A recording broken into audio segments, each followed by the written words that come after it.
We've officially left the walls of Calm behind, and for the first time, the world of Gaia is wide open to us. Our next destination is the Chocobo ranch just over the hill, but don't get too comfortable.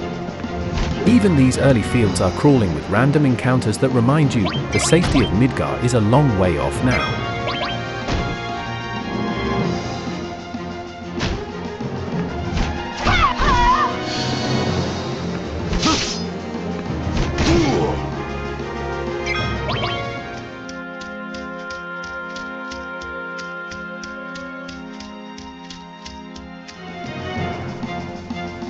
And another one. This is exactly why the world map can be a love-hate relationship.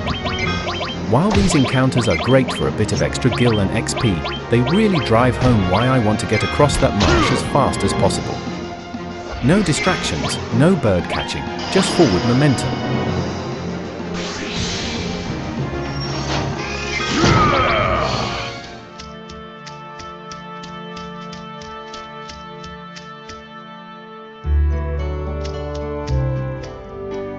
Even though we're skipping the Chocobo catching minigame, we can't bypass the ranch entirely. There's a bit of mandatory fun we have to trigger first. If you head over to the fence and interact with the Chocobos, Cloud joins in for a quick dance, and trust me, it's worth the 10 seconds of embarrassment. Doing this rewards us with our very first summon materia, Choco Yemoji. In the early game, this is a total game changer. Not only does it hit for decent wind damage, but it has a chance to inflict stop on enemies, which is huge for crowd control when you're underleveled. We're going to need every bit of utility we can get since we're about to cross the marsh on foot and face the Zolom without any backup.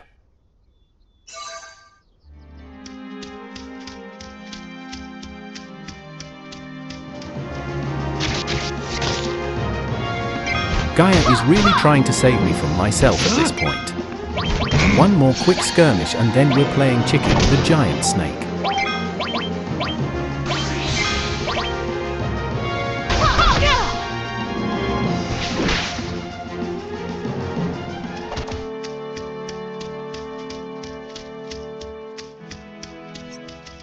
Alright, here's the moment of truth. Usually, the game expects you to catch a Chocobo to outrun the Midgar Zolom, but we're doing the classic save a loader exploit.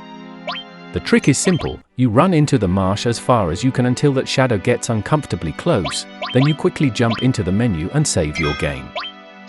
When you reload that save, the Zolom's position resets to its starting point, but Cloud stays exactly where he was.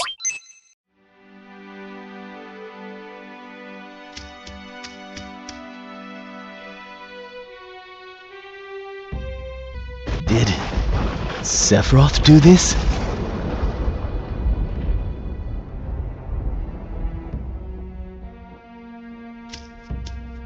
This Sephiroth guy is damn incredible.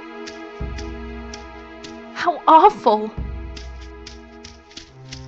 After sweating through a save skip just to stay alive, we walk out the other side of the marsh only to find a Midgar Zolom, a beast that could easily wipe our entire party, impaled on a massive wooden spike. No magic, no summons, just raw, physical power.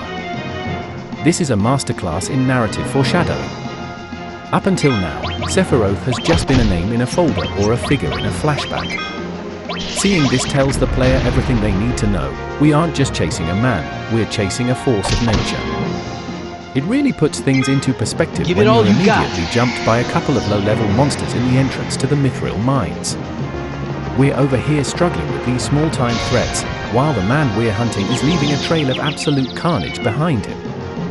Let's clear these out and see if we can find any more clues inside. Hold it.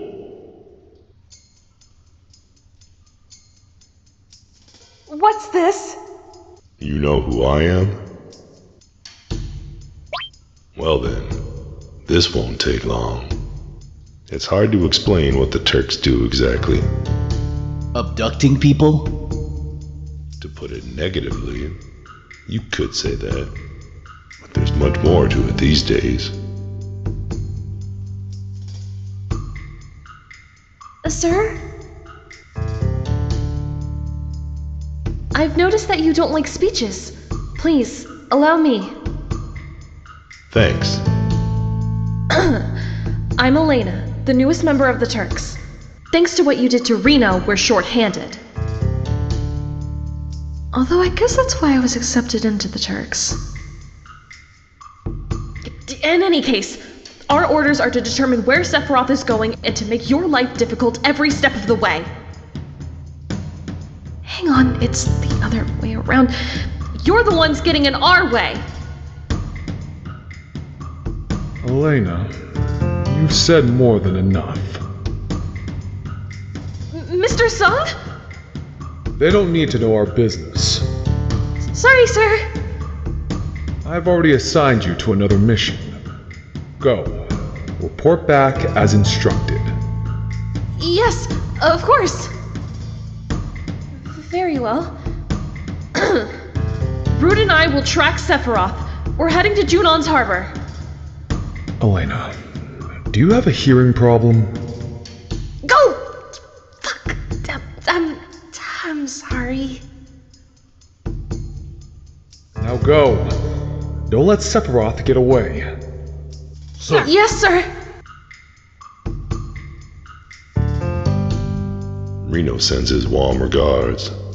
He's hoping to meet you again, after the wounds heal up.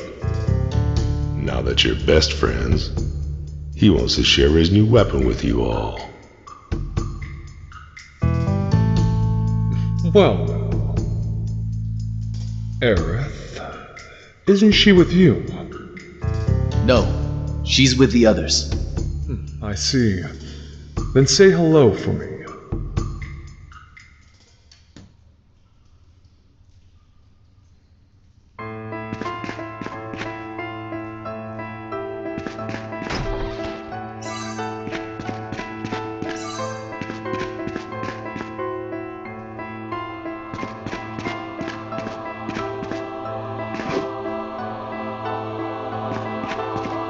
Leaving the Turks behind in the Mythril Mines, we finally emerge back into the sunlight on the other side of the mountains.